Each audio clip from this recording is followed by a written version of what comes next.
I'm the RC Princess, aka Shannon, and today I am here to talk about the hobbywingfusion Pro system, obviously. But first, if you could hit that red subscribe button and also give this video a thumbs up if you like upgrading cars. Today I am installing the hobbywingfusion Pro 2300 kV brushless system in my TRX4 Sport.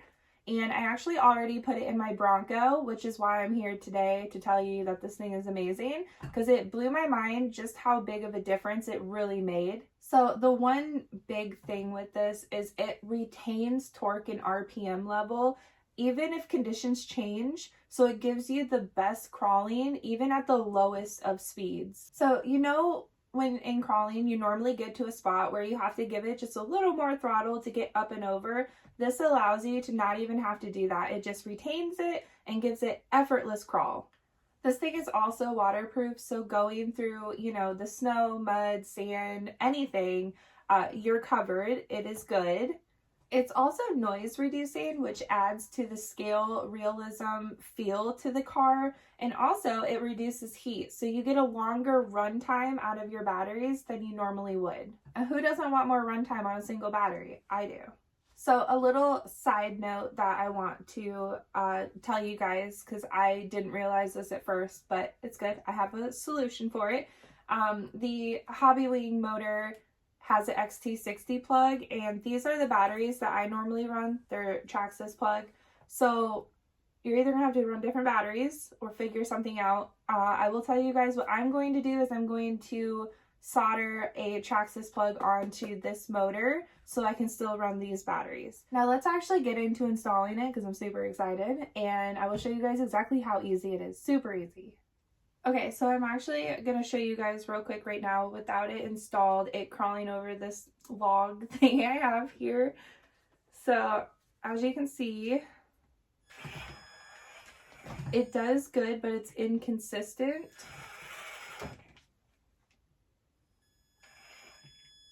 So right there, I'm going to have to give it more throttle to get up and over. But with the Fusion Pro system, you won't have to do that. I don't think you guys can see my hand, but so right there, I'm going to have to give it more throttle. So I am not downplaying, you guys, that the TRX4 series is amazing in their own, like by themselves.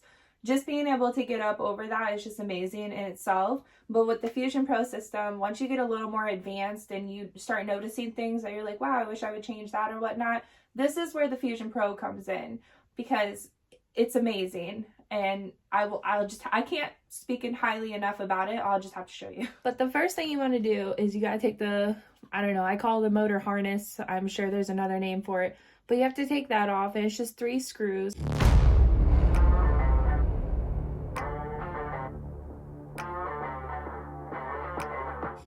This whole blue box, your ESC is going to go, because this is a 2-in-1. So one great thing about this upgrade is it eliminates so much, and especially if you're trying to build like certain ones, you know, it eliminates and makes it so much more clean and uniform and just overall fit better. So it's just 2 screws to get the blue box out, aka ESC. So now it's time pretty much just to take it all out. You're going to want to open your receiver box because you're going to have to get that wire out and disconnected.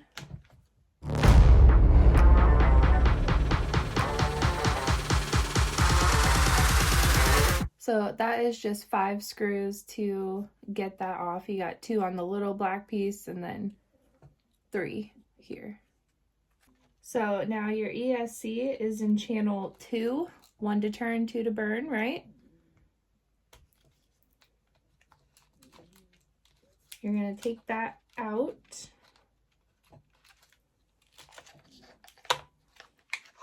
And I actually earlier went ahead and just loosened the battery tray just to make it easier to get it out.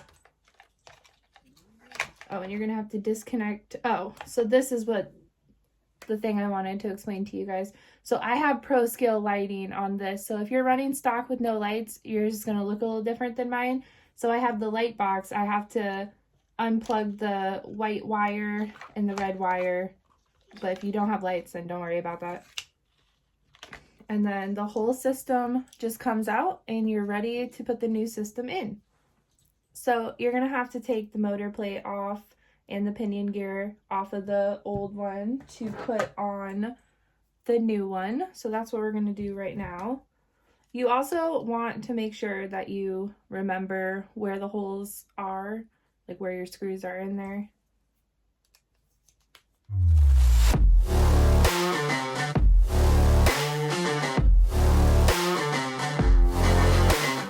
Your pinion gear, you just have that little nut right there, twist it, pinion gear comes off. Then we're gonna finish getting the motor plate off. And then you are completely done with this now. So now we are just going to line that up and put the screws back in.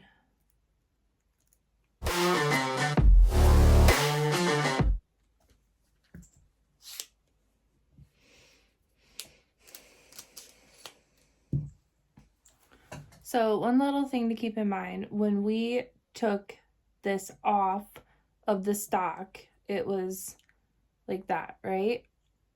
For this one, you're gonna wanna turn it so it's like that, if that makes sense. So instead of that, you're gonna do this.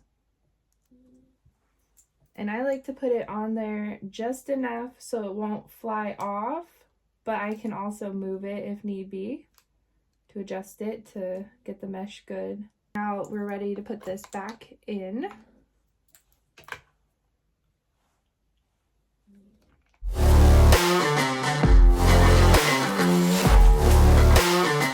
And now I'm gonna go ahead and replace the motor harness. Okay, so now it's time to plug it back into the receiver box, and as you can see, it doesn't really quite work. So that is what I was talking about earlier, that it comes with extensions. So it actually comes with two. I think I'm only gonna need the shorter one, so I'm gonna try that. Yeah, I think that should work. So this is the hard part for some people. I have smaller hands, so it's not as difficult for me, but you gotta get it like in there, and then it pops. I just kind of take a screwdriver or something and it pops up like that, if you guys can see that. And then we're gonna plug this into channel 2. And then right here is where I'm gonna go ahead and put the receiver box back on.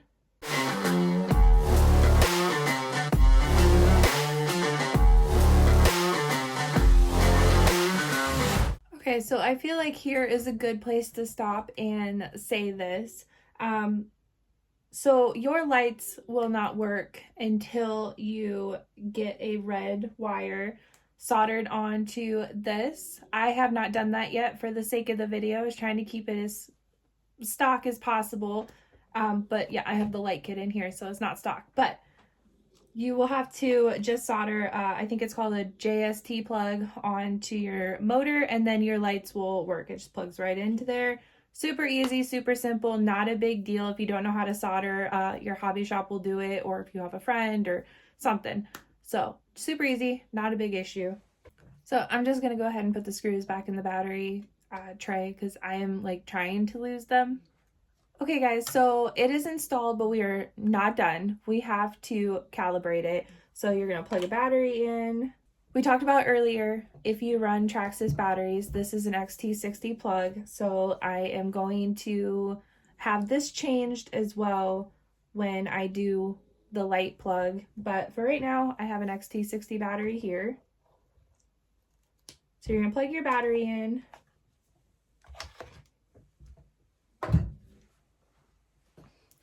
I highly recommend putting this on a stand. I'm going to chance it just because I've done it a few times, but also I have launched my car off the table before thinking it was, you know, in programming mode or whatnot, and it was not. So that wasn't fun. So I highly, highly recommend to put it up on a stand. Do as I say, not as I do. So you turn the radio on, and then you hold down your little power button until it turns red.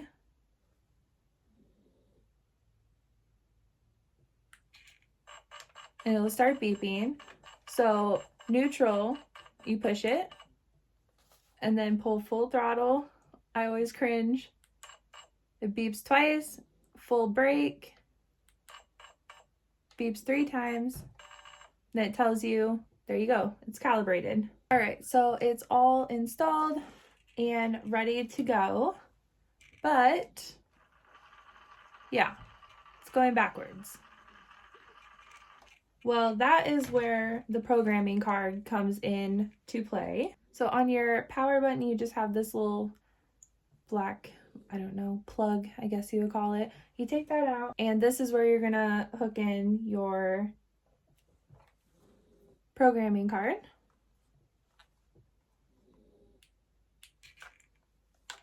And it's setting number 5, and you just want to change it to 2. Hit OK, and you're good to go. So now it should be going in the right direction. Yep. And also it has the double-sided sticky thing. So I'm just going to go ahead and put that on.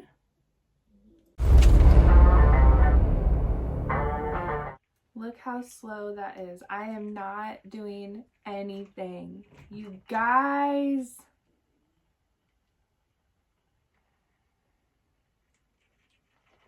Gonna fall off the table. That is absolutely amazing. I am so excited with this. This system is full of pros, including enhanced speed, more torque, and also it's durable. So being an all-in-one, the weather cannot get to the ESC, making it super heavy duty. Another thing to keep in mind, this is a 3S system, so if you're used to running 4S, you're not going to want to do that. But most of the time people use 2S or 3S for crawling, so it wouldn't be an issue. The price on one of these is $150, but keep in mind that's for a 2-in-1 system.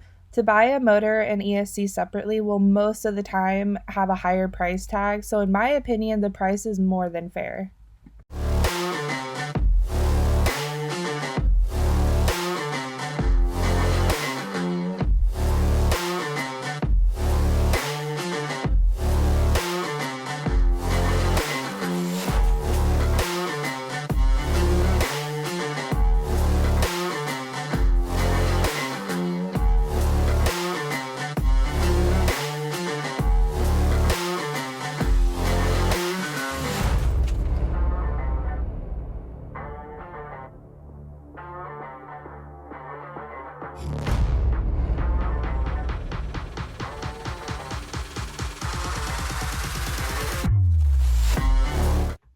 Not using any more throttle than when I first set it.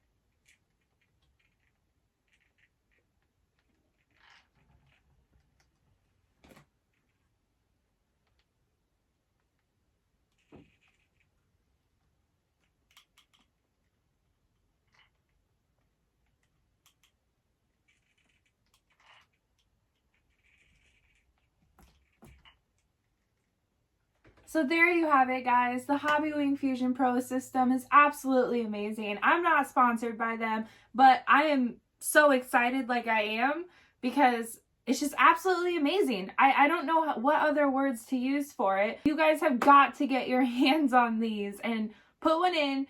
It's totally different than telling you on camera and showing you than actually you running it.